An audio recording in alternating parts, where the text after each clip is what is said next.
This is Locked On Sports Atlanta, and it's time for the Atlanta Football Party, only on Locked On Podcast Network, your team every day.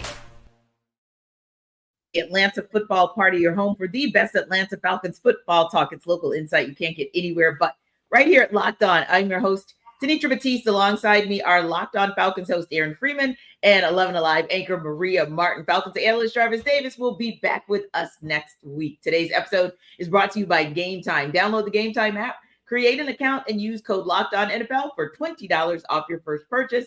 And our Atlanta Football Party is part of the Locked On Podcast Network, your team every day. So we've been talking about a lot of the new guys that we want to see an uptick with on defense. But what about one of the guys who may be in year 3 we need to see something from? We will talk about that. Also, we'll talk about any guys not named, I don't know, Jalon Walker, James Pearce Jr, Xavier Watts, who could have a breakout season in 2025 indeed.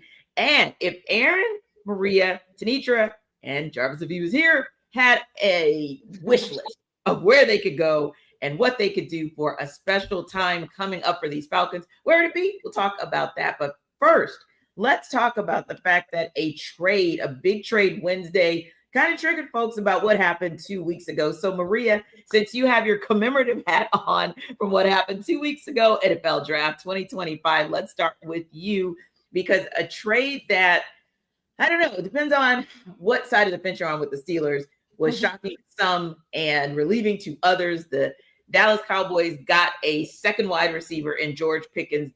The Pittsburgh Steelers said the Pickens era for them is over. So the trade went such that Dallas would get a 2026 a trade Wednesday that will send Pickens to Dallas, or sent Pickens to Dallas for a 2026 third rounder. Cowboys send a 2027 fifth rounder to the Steelers, get back a 27 sixth round pick.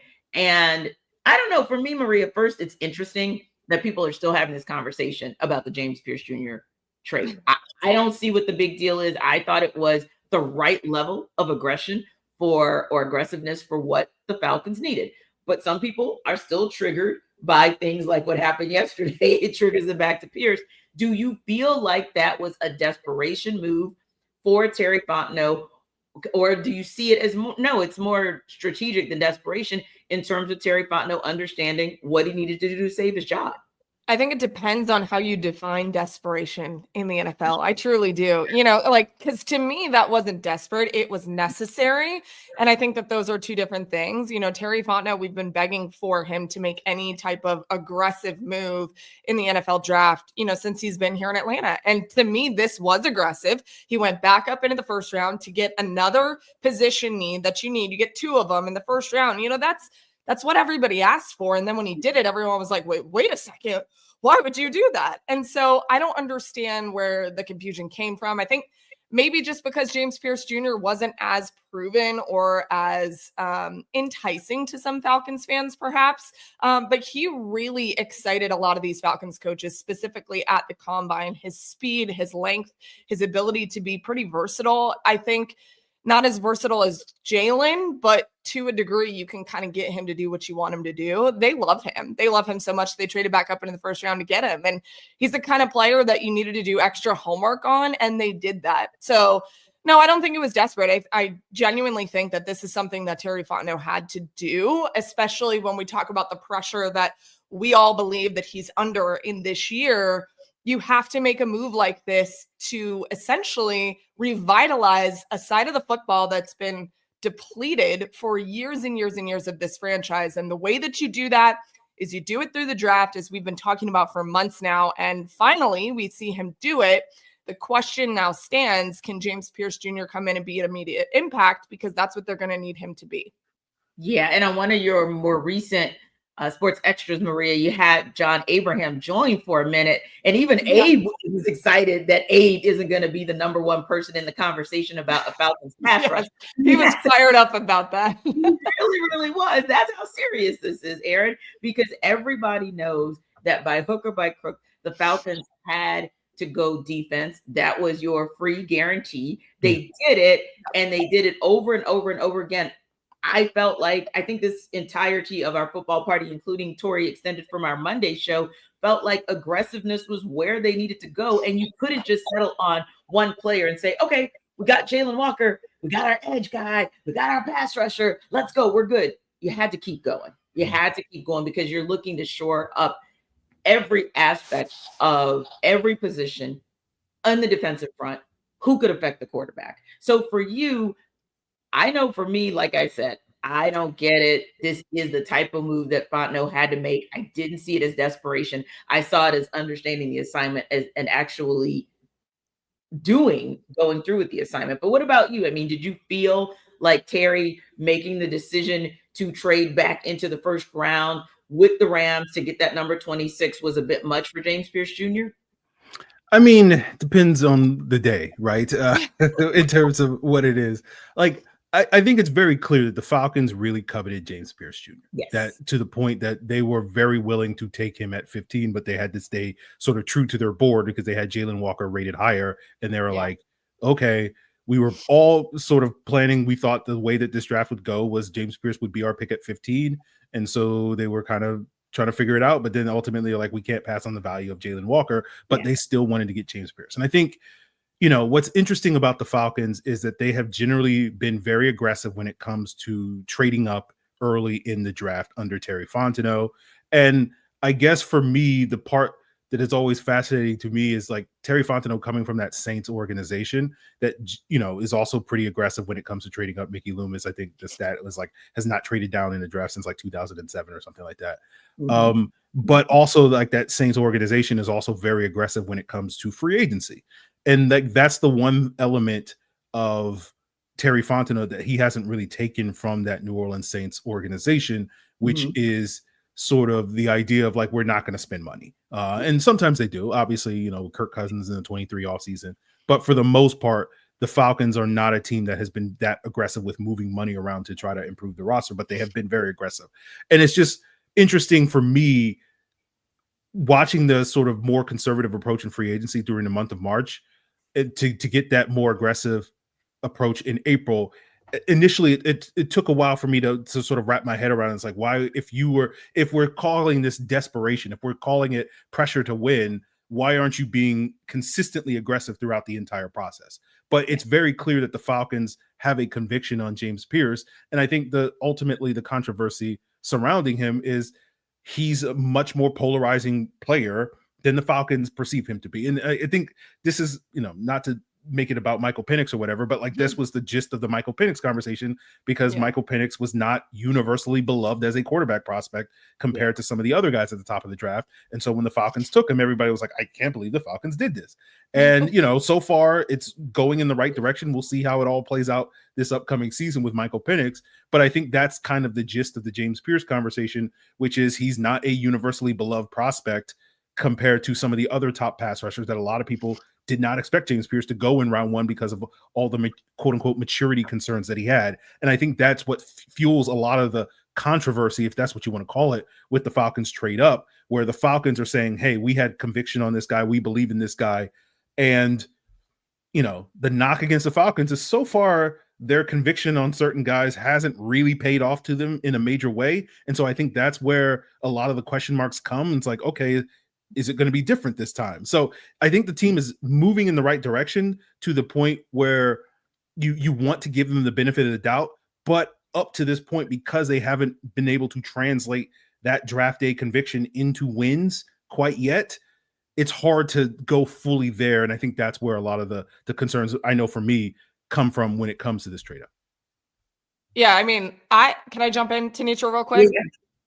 I think you make a really good point, because if it was proven in these conviction, like one of the things that's so important in the NFL is if you're convicted in somebody and you're convicted in a player and you think that they could change the trajectory of your franchise or one side of the ball, like you better go in 110%. Like if you're that convicted, and the Falcons, to their credit, they've done that with a couple of different guys. But I think Aaron makes such a good point here, is that there's still the question mark, even by Michael Penix Jr.'s name. We all think that he's great. We all think in the sample size that he played those 3 games at the end of the year, we thought that was okay, decent enough to where maybe that pick is going to work out. And the coaches, we talked to them last week, they're all just so high on Mike, and that's great. You should be, because of what happened in the draft. But there still is the question mark, because he hasn't taken you to the playoffs. He hasn't changed the way that the franchise operates. He hasn't been given that opportunity. So until that's proven, there is just kind of this overwhelming, all right, you guys have been convicted in these players. You've taken them high when everybody's like, what are you doing? Bijan Robinson, if you remember, was even one of those as well. Everyone was pretty convicted that he was a very good running back, but taking him as high as the Falcons did, that was a head scratcher for a lot of teams. And so the Falcons under Terry Fontenot have done that quite a few times. To me, the maturity thing with James Pearce Jr. is not totally fair. Now, again, I didn't coach him. I wasn't around him as a teammate. But I've talked to some of the coaches that have been around James Pearce Jr. during his college days, and they even told me, they agree with me. It's not completely fair. While there are character issues, that's not his entire sense of person and player. And so if the Falcons believe that they can get in touch with him a little bit deeper, why not? And honestly, taking a guy like Jalon Walker in front of James, I hope, is a motivating factor for James to be like, all right, whatever was going on in college when I was a little bit younger, let's get it together, because this guy, Jalon Walker, clearly has it all together. Yeah, I think that was the point that I wanted to kind of sit on as well, Maria, because Aaron, you make the great point about it's reputation, right? And a lot of it, unfortunately, because we were even talking about that, all of these little niche type things that are so Falcony, like the thing that happened with Jax Ulbrich. It's like, okay, can we just focus on the draft and what happened with the picks? But no, we couldn't, because that wouldn't be Falcony if we were able to just focus on the business aspect of what happened during this draft. But also, in addition to the question marks that we still have about Michael Penix Jr., I think in certain positions, there's a question mark. Because if the Falcons had taken a chance on an offensive player, now hear me out on this one. If the Falcons had taken a chance to trade back into the first round for an offensive player, everybody would have been up in arms, because it's like, how dare you? You still need defense, but you can trust them on offense, because they did have, a good draft with a Drake London who's panning out, with a Bijan Robinson, a Tyler. Like, you can look across the entirety pretty much of that offense and say they do that well. But for them to take a chance on a defensive player, they haven't shown that. I mean, I was just kind of looking through like certain draft picks with certain teams. And even if you didn't like that pick for that team, that team picks well. So that Will Campbell, for example, as an O tackle out of LSU, going to the Patriots, that's pretty much money, right? That should work out fairly well. Or you look at even that next pick, a Mason Graham going to the Browns, them picking a D tackle. Yeah, we're going to give them that. If that was, a move that they made in lieu of picking a Travis Hunter.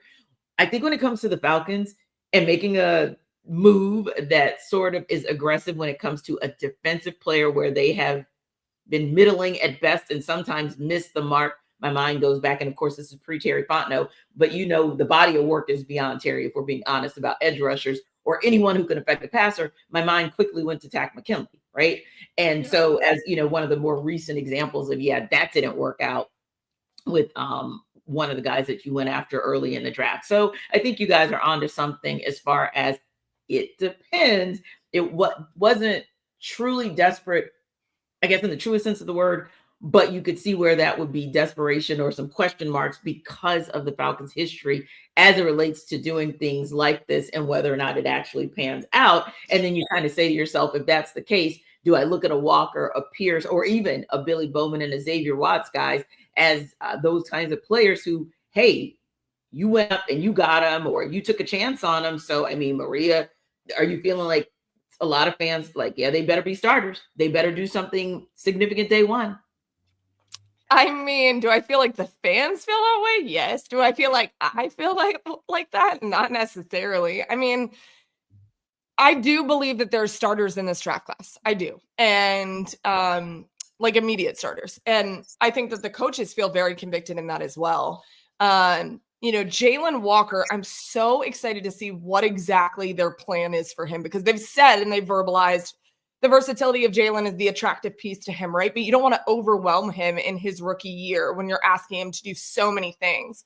So they're going to try to get him to do one thing and hone in on that specifically, and then morph him into a couple of different things. So Jalon is the more enticing one to me, just because I don't really know exactly what their plan is going to be for him. James Pearce Jr., I think their plan is for him to immediately start. I think both of those guys in your mind should be immediate starter. When it comes to Xavier Watts and Billy, I think that the coaches believe that one of those guys is a bit more starter ready than you would think that they would be. And even in talking to everybody, they were all surprised, just as I was, that Xavier was there in the third round. They all graded him a lot higher than the third round. They look at this as like such a great opportunity to get a guy as low as they did, the third round, when they graded him way higher than that. You know, he's a guy that I think could come in and have an immediate impact, probably more so than people believe.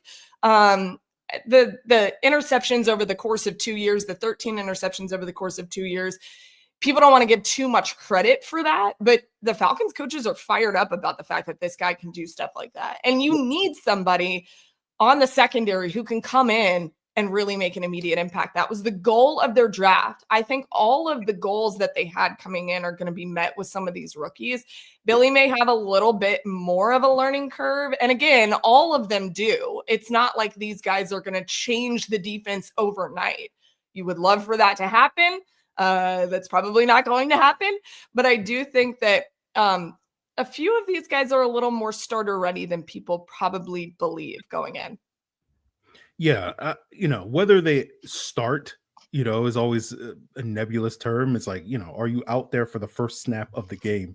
Technically, is who starts the game, right? But I think ultimately all four of these guys on defense will have roles on this defense this year and will be expected to be significant contributors, whether that's guys like Walker and Pearce on passing downs, whether that's Bowman in that nickel role, whether, Xavier Watts is the number 2 safety next to Jesse Bates or the number 3 safety behind Jordan Fuller. They will, if that's the case, then I think the Falcons will definitely be throwing out a 3 safety look in some dime defense with 6 DBs on the field, where you'll see both Billy Bowman and Xavier Watts on the field. So I think all of these guys will absolutely be expected to contribute, whether or not we're sitting here at the end of the season and saying these guys played 800 to 1,000 snaps this season that you typically associate to guys that are every down starters or whatever. I think remains to be seen. I don't expect the Falcons to envision any of those guys or desiring any of those guys to play that many snaps, because it probably means players got injured or certain veteran players did not live up to expectations and all that sort of thing. So I think all of these guys will definitely have roles this season, will be contributors this season, something that we did not see from the 24 draft class. So I think that is where you get excited about this draft class, where it's like all these guys are set up for success to be able to come in and carve out a role for the football team. But in terms of actually being starters, I think, I would probably, like Maria, maybe pump the brakes on a little bit on that. Yeah. And there's a guy from the 2023 draft class that we would say, we're not sure whether he'll be a starter, but we certainly hope this is a year that we could see him reach his full potential. We'll talk about that upon further review.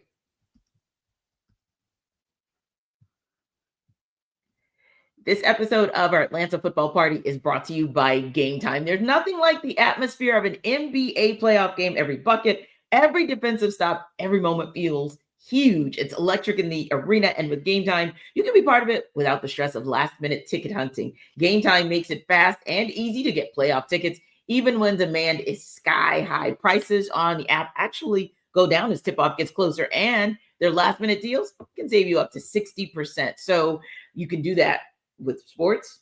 You can get those discounts with concerts, with comedy, as well as with theater, and the all-in pricing means no surprise fees at checkout. What you see is what you pay. So take the guesswork out of buying tickets with Game Time. Download the Game Time app, create an account, and use code LOCKEDONNFL for $20 off your first purchase. Now, terms do apply, but again, create an account and redeem code LOCKEDONNFL for $20 off. Download the Game Time app today for last-minute tickets at lowest prices guaranteed.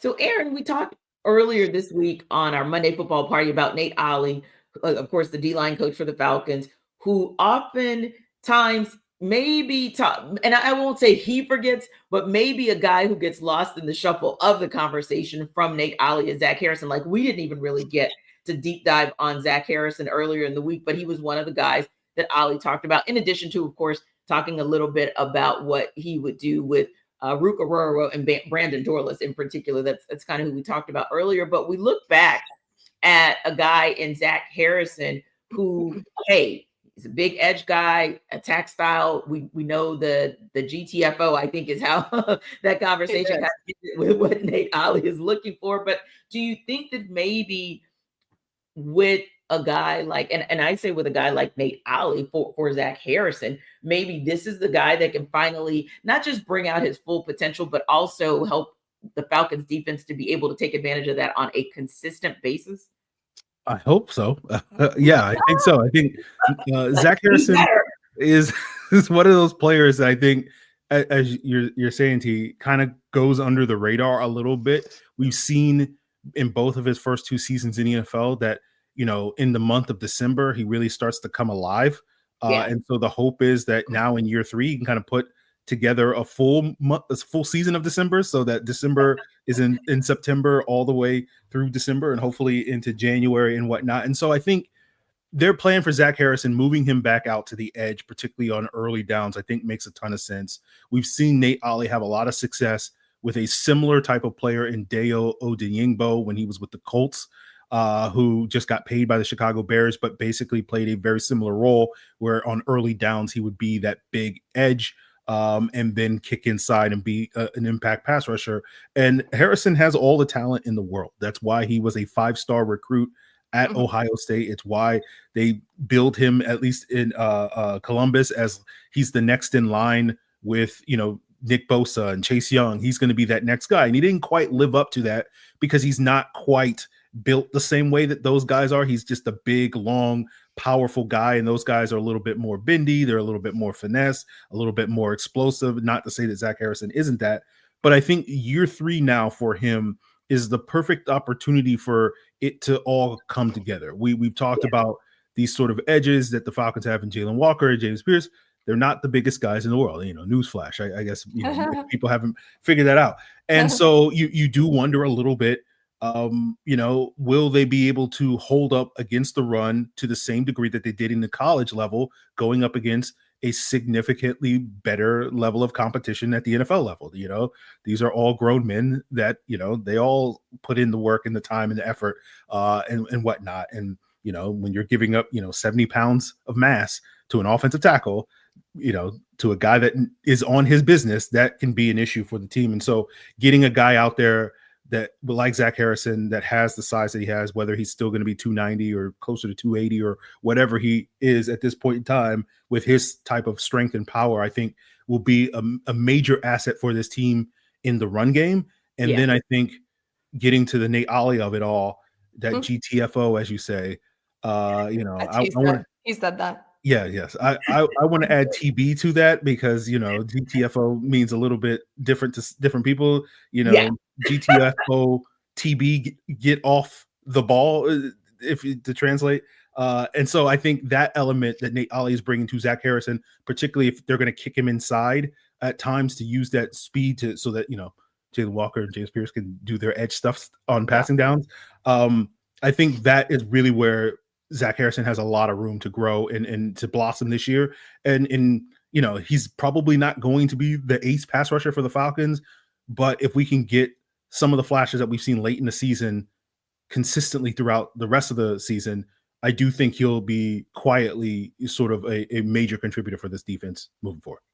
Yeah, and Maria, my mind went to this as well as Free was talking about what we can expect from Zach Harrison and kind of how we saw the flashes, especially later in the season, right? I think too, we always talk about on the offensive side of the ball, particularly quarterbacks, but on the offensive side of the ball, how players are impacted by the loss of an offensive coordinator or having to go through 2, 3, 4 offensive coordinators in their career. Well, that's where Zach Harrison is. Let's think about this. He comes in with an aggressive guy like a Ryan Nielsen as his DC, right? And then he also has a Calais Campbell right there to be able to tutor him like real time, really mentor him real time. And then, and so you see him kind of come out of the gates looking like he's going to have the goods.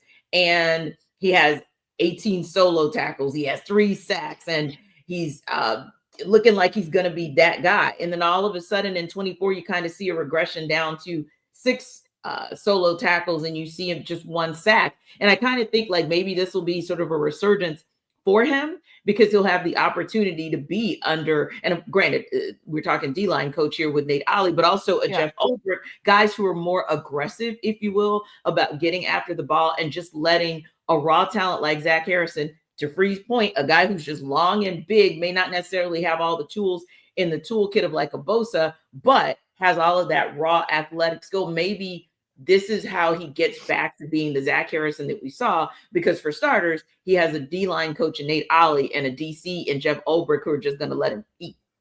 Yeah, I mean, you said the word quiet earlier, and that is not the first adjective I think of when I think of Nate Ollie or Jeff Ulbrich. And if you remember back to Ryan Nielsen's days, and the players were so fired up about him because he would come into meetings like roaring, hooping and hollering, and they loved that. And it really was different. And whereas you have Jimmy Lake, who is a first-time NFL defensive coordinator, kind of trying to figure it out on the fly, which is not totally fair because it's not like this is completely new to him. But in the NFL, it was. It was his first time as a coordinator. And so then you have a Zach Harrison who's coming off his rookie year with a guy who knew what he was doing and was very convicted in what he was doing, switching to a different defensive scheme and a different way of doing things. That can be confusing for a player when he too is trying to figure out what's my role, what's my identity, not only in the defense, but in the NFL. So I mean, I think this can pay dividends for him. Nate Ollie, as Aaron had mentioned, he's got a proven track record on the defensive line, which I think is very important. And the way that he speaks is exactly the kind of thing that Raw and Terry are looking for. Get off the ball, he said about 75 times in the 2 minutes that we were with him. And pass rush, pass rush, pass rush. He said it 3 times every single time he said it. And, that is enticing for a team that has been lacking that, as I had mentioned earlier. So I think Nate Ollie knows what he's doing. When it comes to Zach Harrison, we don't know what that looks like because we've not actually physically seen it yet. But just in the way that he talks about him, the way he's excited about both Zach and Brandon, he has a plan for those guys. And that's all we've been asking for, is have a plan and be convicted in your plan and what you're going to ask them to do. Zach Harrison, when he was a college prospect, he was 20 pounds lighter than he is now. He's beefed up. He is a big defensive end, which is the picture and what exactly Nate Ollie wants him to do. I feel like that is the plan. He even verbalized that. I think that this could be kind of a coming out party for Zach Harrison because you're not going to ask him to do stuff he can't do, which I feel like at times he's been asked to do that in previous defenses. Now they have a plan. And Jeff Ulbrich and Nate Ollie both are loud guys who know what they're doing. This can only pay dividends for Zach Harrison. And this is not necessarily comparable, but we think about this a lot with Kyle Pitts and that he's been with so many different coordinators and so many different quarterbacks. And people are like, oh, maybe this is the issue. And I know we're not talking about this today, but they also have a plan for him. And so I think that, yes, it does affect a player to go from defensive scheme to defensive scheme. The only thing that I could see being maybe puzzling to Zach is this is going to be more of a metamorphosis type defense, if you want to call it that. Like it's going to be a little interchanging and they're going to try to get creative without doing too much. I think that's going to be very good for Zach. And I think that this is going to be a year where we start to say, all right, maybe he's put all the pieces together and it won't just be Zach. I think the coaches are definitely going to help him figure out exactly what that means. Yeah. And I think too, that Maria, if we see Zach with that slow start, maybe for the first week or for the second week, because he is trying to understand exactly how he fits in with multiples or actually to execute on that offense that defense that Jeff Ulbrich is installing. Oh, we'll take that in a heartbeat. As long as it's just for a week or two, where we can see like, okay, shades of it. He's getting there. But ultimately he gets there and he gets there for like 15 of the 17 weeks. Yeah. Like nobody is complaining about that at all, because that's the kind of production that we'll take. If it looks anything like it looked in 2023 plus, yeah, absolutely. We'll take that. But I do think that there's something to be said about, hey, he had that style with Ryan Nielsen, then didn't have that style with Jimmy Lake. He's getting that style back with Nate Ollie and with Jeff Ulbrich. I think that's going to pay some big dividends for him, and would love to see him actually break out in a major way for the Falcons, because certainly we know that the potential is there. But speaking of potential, non-rookies that we need to see a breakout season for, absolutely. We'll talk about that in a moment when we come back. This episode of our Atlanta Football Party is brought to you by Upwork. Scaling your business requires the right expertise at the right time. With Upwork, you can find specialized freelancers in marketing, development, design, and more, experts ready to help you take your business to the next level. Upwork gives business flexibility by connecting with top freelance talent across multiple industries, including IT, AI, web development, and marketing. Whether you need extra hands for a project on a long-term partner, Upwork makes hiring simple and affordable. So if you need help with that marketing campaign, Upwork can connect you with a freelance expert. If you need to post a job freely and simply, Upwork can help you with that as well. And instead of hiring full-time, those freelancers are going to be affordable, top-tier freelancers to scale your business effectively. So visit Upwork.com right now and post your job for free. Again, that's UPWORK.com, Upwork.com, to connect with top talent and grow your business today.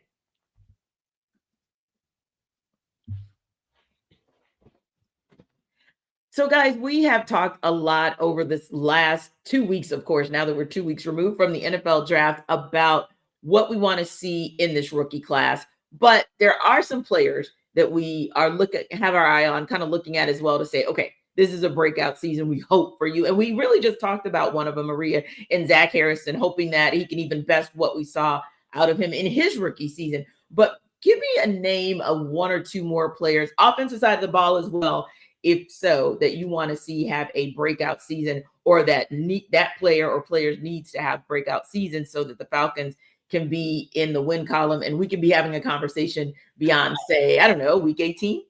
I mean, for a personal player who has to have a breakout season, it's Kyle Pitts all day. Like he's the person that we're all looking at. You know, he has to break out this year. Like there is no other excuse for Kyle at this point. But that really wasn't who I was going to pick. But when you said has to, I think personally that my head goes to Kyle.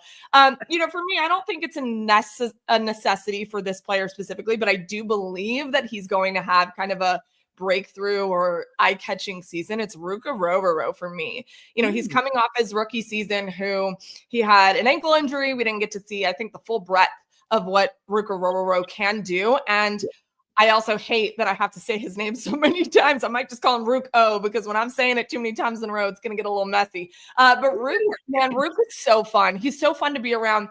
And I don't think that Jimmy Lake really tapped into everything that Ruke can do. Now, granted, rookie season, run defense was, super sketchy last year, as we all know. But I think him as a run defender can pay so many dividends for this defense specifically. And actually, a couple of the different defensive coaches that I've talked to mention Ruke by name. Every time I think about guys or talk about guys with them that are maybe flying under the radar, guys that you feel like will be a great asset in your system, they always name Ruke Orhorhoro as one of them. And so I think that that's someone to really keep your eye on when it comes to the plans that not only Nate Ollie has for him, who he was like fired up, ready to rip his shirt off talking about Ruke, and then also, just every single person on this defense, from a Jerry Gray. Jerry Gray consistently mentions his name. Jeff Ulbrich loves the type of player that Ruke is and truly believes that they have not reached full potential. I would hope not in his second year. The only thing that worries me about Ruke is he had really tied himself to Grady. He really felt like Grady was helping him a lot. In the few conversations that I had with Ruke last year, once he had come back from his ankle injury, he was talking about just how great it was to be around Grady, having a veteran like that lead the way. That's my only concern, is he doesn't really truly have somebody like that, to my knowledge, that he looks at and tries to help him along. That would be my only concern. But man, this is a guy who you put him in the right spots, you let him win in the gaps he's supposed to, and even on early downs, because you're not going to see him a lot on early downs last year. Yeah. Maybe you let him do exactly what he's supposed to do. I would think Ruke Orhorhoro is someone that people aren't talking about enough, and people should maybe pay attention to a little bit more. Yeah. How about you? Yeah.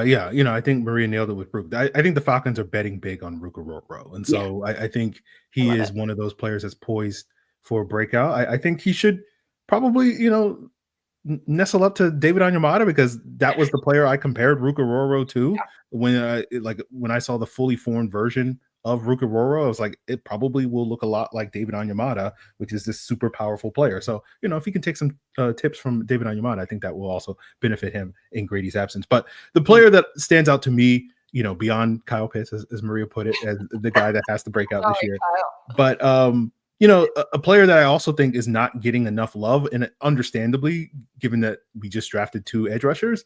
But I think the player that if I was going to bet on anybody on this roster to get 8 or more sacks this season for the Falcons, it would still be Arnold Ebiketie would be my bet at this point in time. I feel like what we saw, the growth for Arnold Ebiketie, that year 3 jump that we saw from him, that we went into the season being like, is this the year that Arnold Ebiketie is going to break out? And he kind of got off to a little bit of a slow start. Then I think kind of had his coming out party in that week 6 matchup against Carolina. And I don't think really ever looked back at that point in time. Yeah. And when this pass rush was humming in the back half of the season, it was mostly Arnold Ebiketie and Kane Ellis that to me were the guys that were consistently getting after the quarterback time and time again.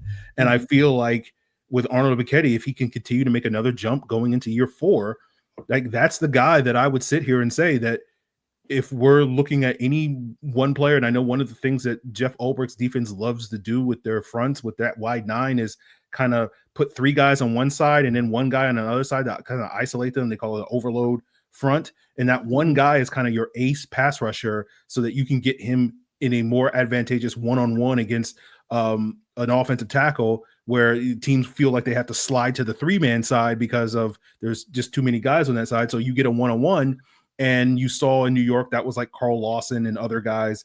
And I feel like if I'm expecting anybody to be that guy, at least early in the season, we'll see where Pearce and Walker are by the end of the season. But I think Arnold Ebiketie is probably your best bet to be that specific guy that is sort of that go-to guy that it's 3rd and 7. It's like, let's get this guy singled up. Let's let Arnold Ebiketie use the technical know-how, the speed, the quickness, all that stuff that he has shown flashes of consistently last year. And if we can get more of that, just not flashes, just like consistently winning off the edge, I do think Arnold Ebiketie is one of those guys that just doesn't get enough love just because everybody's so excited about James Pearce and Jalon Walker, understandably. But at the same time, like they have this other young guy that is steadily developing and coming into his own as well in Arnold Ebiketie that I do think people shouldn't sleep on. Yeah. And I think maybe he even gets, poor thing, bless his heart, he gets overshadowed not just by this year's draft class, but even by last year's draft class, because he's one of those guys who's like, okay. But he's my favorite because he's the only player I ever got right with their draft board ever since I've been covering them. So I'm always like, come on, AK, make it work.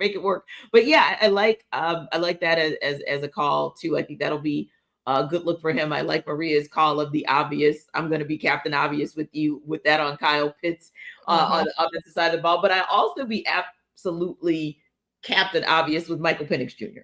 because you're going to need him to have that kind of breakout type of season. If this show is having a conversation past week 18, it's going to have to be that Michael Penix Jr. is kind of the Captain Obvious breakout person, if you will, or breakout player. But I think too, if it's okay with you guys, I'm going to stretch the definition just a little bit and say my breakout non-rookie would be the guys who are kind of half rookie, half sophomore, for lack of a better term. And that's really the class of 2024, because we really still kind of don't know what they are outside of Michael Penix Jr. and on some level, Ruke Orhorhoro. But the rest of them, pretty much Braylon Trice, Brandon Dorlus, JD Bertrand, like, etc. We need to see what that class is made of, because, I mean, we just really never got an opportunity to see them due to injury. So I think I'm just except putting that JD. class. Say it again for me. JD, except for JD, we did see JD quite a bit. Yeah, and I guess when I say that, when I look at the snap count, I feel like I didn't see him. So I think for me, that's just the reality of it. Yeah, I mean, I feel like for me, I kind of count him in there as well, because there just wasn't, the sample size was so small. So I feel like maybe the entirety, except those top 2 picks for the class of 2024, probably needs to have a breakout type of show me season. But you also said, Free, you had another person on offense or another player on offense where you're like, hey, it's time for you to step up and make something happen. Yeah, that pick is Matthew Bergeron. I think Matthew Bergeron has shown improvement, but like, especially given the concerns that the Falcons have at the center position with Ryan News going from Drew Dolman to Ryan Neusel, and lots of questions about, is there going to be a drop off? How much of a drop off that is? Well, if there is a drop off from Drew Dalman and Ryan Nuzul, what can counterbalance that? An improvement at the left guard position, where you're sitting there saying, we're looking at the end of the season and saying, we know Chris Lindstrom's arguably the best guard in football, right? And now if we're having a conversation where it's like, there's no argument, the Falcons have the best combination of guards in the NFL because of the growth that Matthew Bergeron shows, like that takes a lot of pressure off of Ryan Nuzul when you know that you can, mash teams into the dirt on your runs in the interior, or that sort of middle pocket for the quarterback is basically a stone wall, brick wall for Michael Penix. Like Michael Penix, he gets a lot of love for his athleticism, but at the end of the day, he's a pocket quarterback. And you know how you affect pocket quarterbacks the most? You get interior pressure.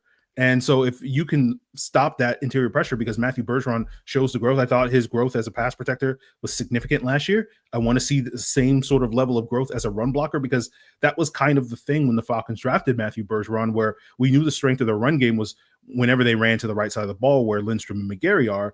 And you didn't have that for many years running to the left with Jake Matthews. We know Jake Matthews is a great pass protector, but run blocking is not his forte. And so you want to kind of counterbalance that with a dominant run blocker. It's the same combination with Chris Lindstrom and Caleb McGarry. Caleb McGarry, not a great pass protector, but a really good run blocker. And Chris Lindstrom can do it all. But it's one of those things where it's like Matthew Bergeron was billed to be the sort of balance for Jake Matthews. He's potentially the balance for Ryan Nuzul now. And so he's another guy that I think, I expect him to grow this year, but I want to see that big leap forward that we often see for offensive linemen in year 3, right? That's one of those positions that typically does not hit until the 3rd or 4th year in the NFL, because it just takes that much time to master that position.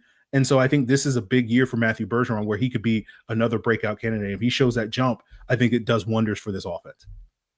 My mind went to, but I said, oh, thanks for saving me free from being petty, because I was going to say Matthew Bergeron, but then my mind went to Caleb McGarry.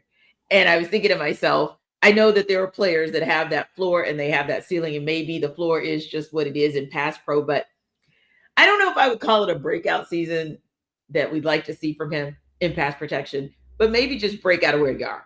That would be great if you could just get a breakout from where you are. So the Falcons reveal the numbers for the 2025 NFL draft class, and Jalon Walker got 11, James Pearce 27, Xavier Watts 33, Billy Bowman Jr. 33, and Jack Nelson 69. But of course, the one that was the eye opener, the head scratcher, the one that made everyone say, ooh, was the fact that the Falcons allowed Jalon Walker to get 11, and we're still just kind of on the heels of a Julio Jones retirement. So I don't know, Maria, did that make you guys feel some type of way, or did you go, huh? What? 11 is being worn already? I don't care about jersey numbers. I'm just going to tell you that right there. Like, you don't care what number they win. It's like, my only opinion on jersey numbers is I don't like the Falcons numbers. The 1 and the 7 look the same. So like, the 11 on so true. It's so annoying. I hate it. And so like when I'm watching the film on like Monday and Tuesday, and because it's so far at angle, like I can't tell if that's a 77 or an 11. So that's my only issue with these numbers. Is just like, is that number going to look so like Xavier Watts is like 31? I think DeMarco Hellams is 37. I'm not going to be able to tell the difference between those two guys on the film at all. But that's my only issue with it. So here's what I'll say. I don't care about jersey numbers. If they want to give away, these all-time retired numbers, whatever. At the end of the day, the player has to live up to it. Like, no sweat off my back. It doesn't change the name on the jersey that I own or whatever. But I do think it is interesting to me that you hear all this stuff about, like, Julio and the Falcons aren't always haven't been in the bestest of place since his departure. Yeah. And this just kind of adds fuel to that fire. Where, a little petty there. It's just like, okay, like, if, again, I don't really care about that stuff, but like at the same time, I do understand why some people are very passionate about that. Why this seems, to some people like a stab in the back, and other people, it's just, so that whole thing, if that's something that you care about, then, have at it. For me personally, I don't really care, but it does add fuel to the fire that, like, this team, and it's going to be a while before Julio gets his name into the Ring of Honor at this pace. It seems like, rather than what we saw with Matt Ryan, where it's like within a year or two of him leaving Atlanta, he was in the Ring of Honor. Yeah, that's actually a great call. And it took me, Maria, back to, oh my God, Bijan Robinson's going to wear 7? It took me back to that being the more recent controversy about wearing a number. But when you saw that they were going to allow Jalon Walker to wear 11, I mean, how did you feel? Did you feel some type of way? Was it like, yeah, okay, but I know Julio had that number and okay, they gave it away quickly. But like Free said, it's not like we expected the Falcons to retire that number tomorrow. Yeah, no, I just kind of was like, okay. I mean, I know that numbers mean a lot to certain players. You know, players, some players don't care. They really don't. But some, it's like, man, I've worn 11 since I was 3 years old. You know, some people are like that. And so, you know, if that means something to you, then okay, like I'm not going to tell you it shouldn't, you know, but to me, it's like Jalen's the one that's got to wear it. He's got to be the one that's like, well, great. I'm tied to 11 now, which we all know what that number means, you know. So for Jalon, he probably cares a little bit more than everybody else. He's probably looking like, dang, could I have not gotten another number?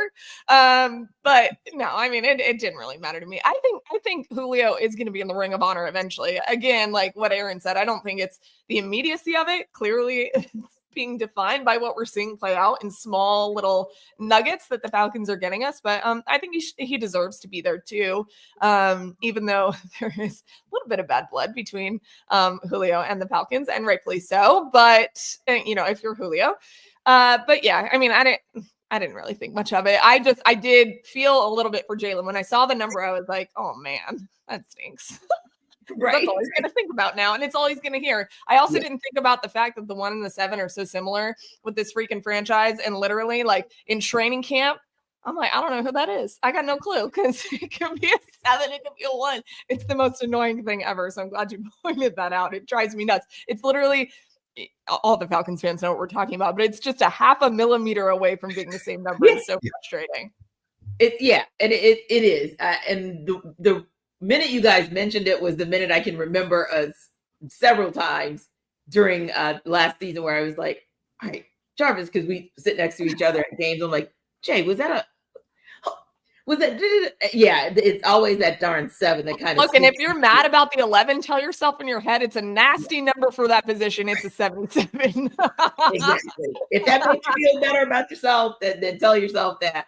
But yeah, hopefully Jalon Walker will be able to diffuse any type of commentary, because A, he's on the other side of the ball, so that kind of helps out. But B, he'll show improved just the way that Bijan Robinson showed improved. Hey, like this number is actually a good look for me. We'll see. But listen, speaking of whether or not, and of course, there's always trolling that's involved in those situations. So I'm always here for the trolling, just the guy to see. But sometimes you never know if trolling gets out of control. We'll talk about that and whether or not this show would love to be on location for something that the Falcons do. Talk about it on the other side.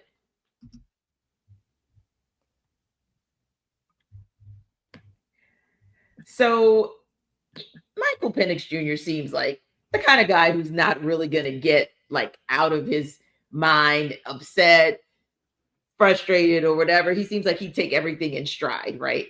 So apparently his durag is like a thing, right?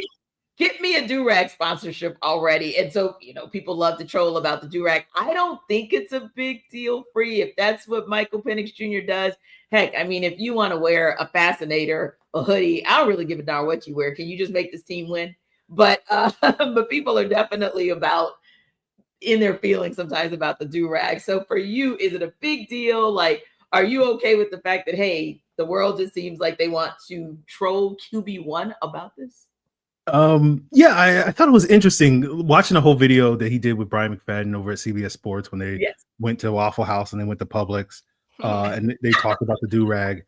I thought it was fun that Michael Penix, you know, as someone who sometimes will get on the internet and troll people, you know, I thought it was interesting to see like Michael Penix, who's this like cool, calm, collected, poised type of guy, is like, he's having fun with it. Like everybody is obsessed with what's under the durag. And so now he's made it a game where it's like, I never take this thing off. I don't take it off in showers. I only take it off when I'm around Arthur Blank in like a very sort of public, night out. And we've heard from Michael Penix before. He says like, I don't like going out. I don't like leaving the house. So like you will rarely see him in those instances outside of like a random Hawks game every now and then.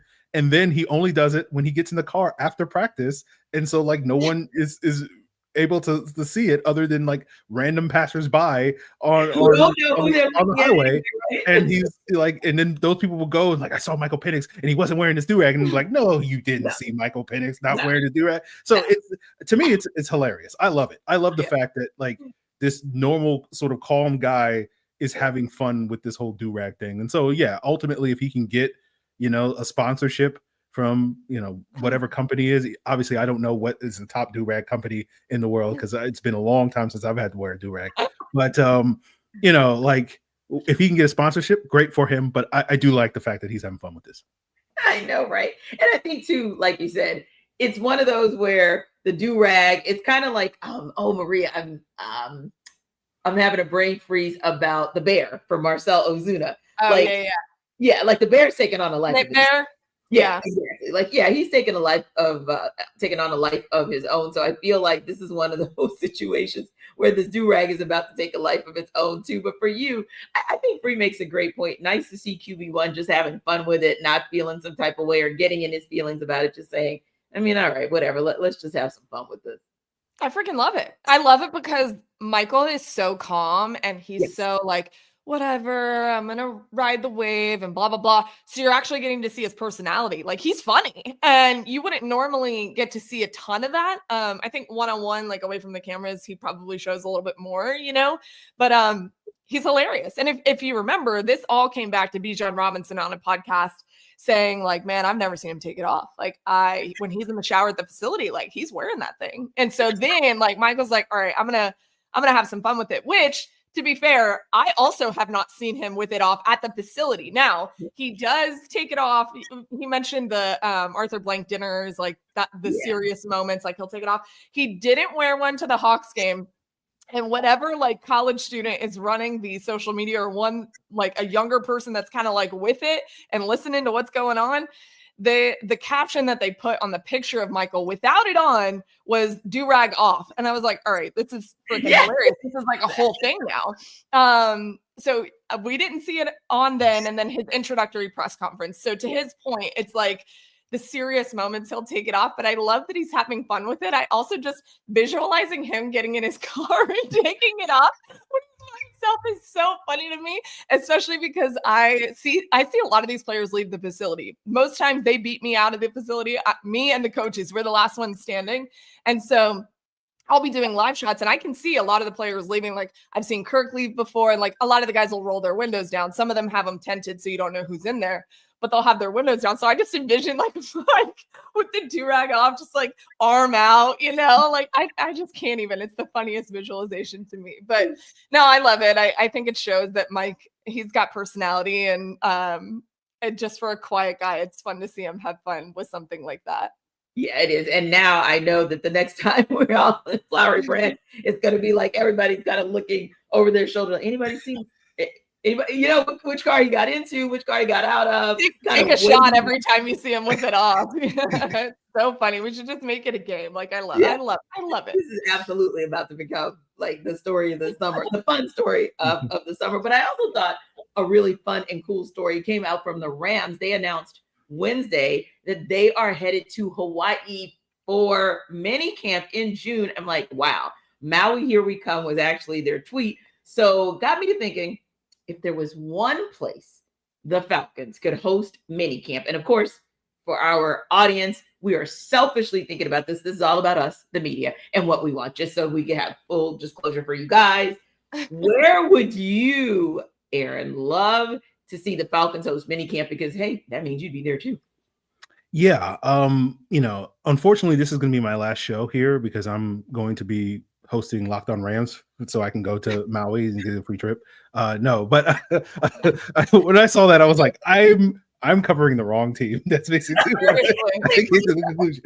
But I think, since, the Rams are West Coast, they go to Hawaii. You want to go to someplace tropical. So here in Atlanta, you want to go to somewhere in the Caribbean. So just pick any island. I'm not going to complain about, Barbados, Bermuda, Trinidad and Tobago, Aruba, Jamaica, all of them, I want to take you, all of them go to those islands.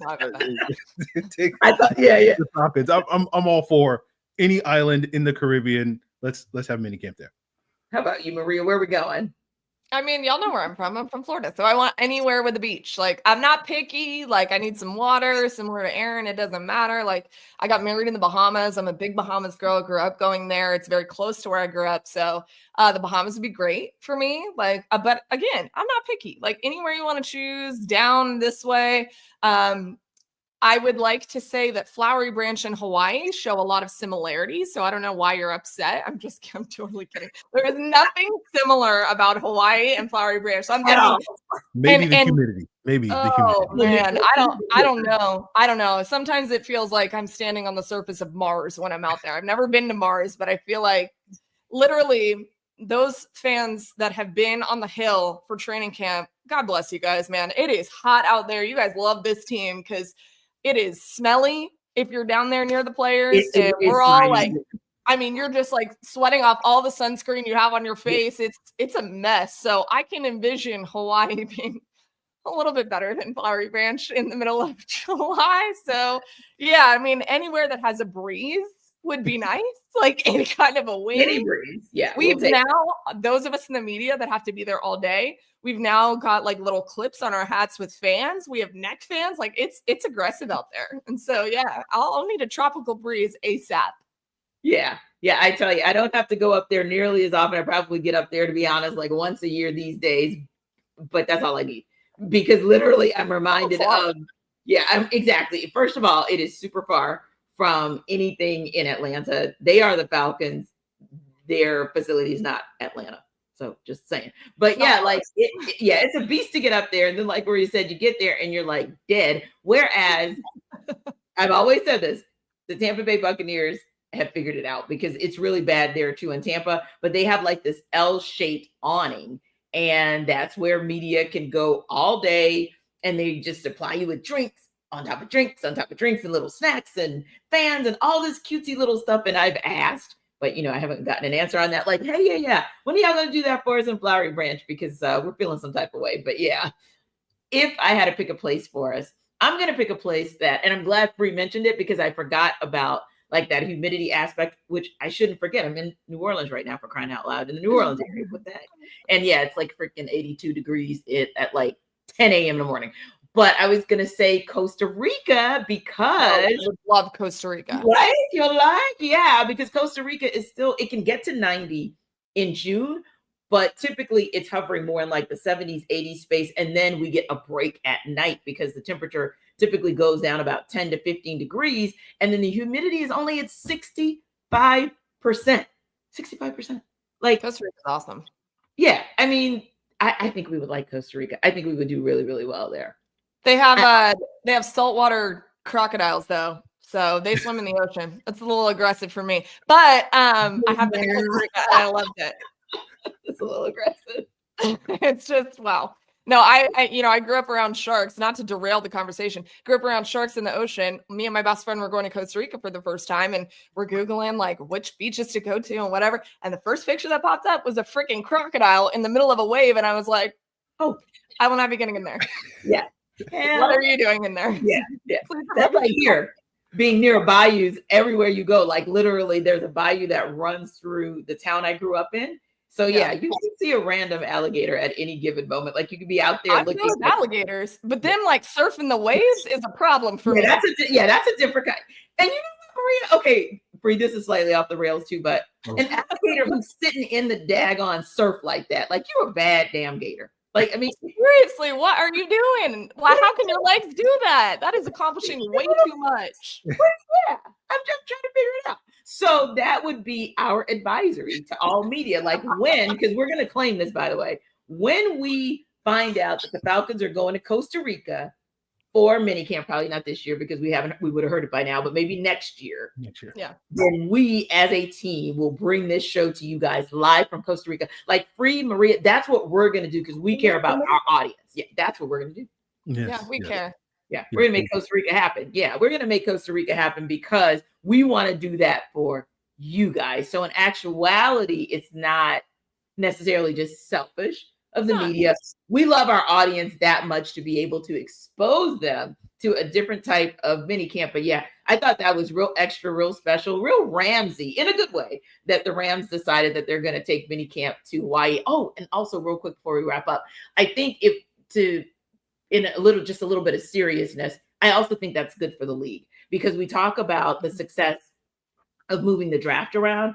And I think that this is that type of thing where maybe if teams start to decide, hey, we'll take our mini camp to a remote location, I think that could actually be a valuable piece for the league as it continues to grow internationally. So as much as I'm making a joke about Costa Rica, that is an international destination that could continue to help the league to grow by allowing other fans outside of the U.S. to be able to see some of these players up front. They may not ever be able to catch a game. They may not ever be able to fly to the U.S. to catch a game. But if you bring the game to them, even if it's just minicamp, I think that would actually be a super cool thing for the league as it continues to try to build or expand its international footprint.